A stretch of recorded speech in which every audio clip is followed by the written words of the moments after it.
In terms of our internal security operations, sir, from 7 that was reported weekend guerrilla fronts, we are down to 1.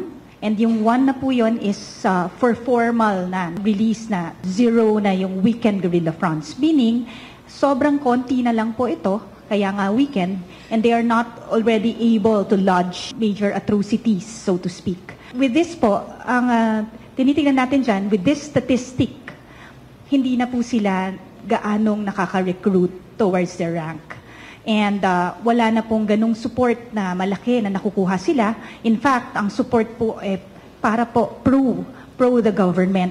Ayon sa Armed Forces of the Philippines, wala nang saysay para sa kasalukuyang panahon ang ideolohiyang dala ng CPP-NPA-NDF na luminlang ng libo-libong kabataan higit 5 dekada na ang nakalipas.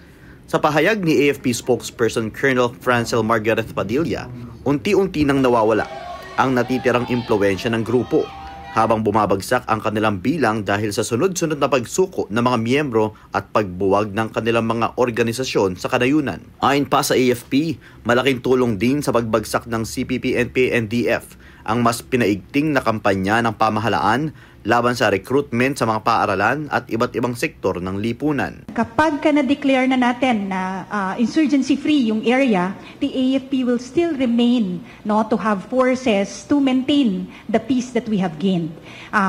Para din dito po, nandito tayo sa coordination and collaboration natin with other agencies to maintain this. Andyan po yung ating NTF-ELCAC, andyan po ang ating OPAPRU, and all other agencies working on this. Maliban sa mga nabanggit na ahensya ay nakikipagtulungan din ng Commission on Higher Education, mga student councils at mga magulang dahilan para bumaba ang bilang ng mga kabataang naaakit sa propaganda ng naturang organisasyon.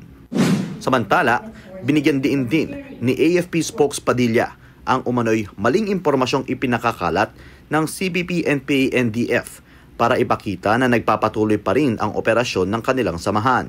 So, ang pinaka-emphasis natin is misinformation and disinformation.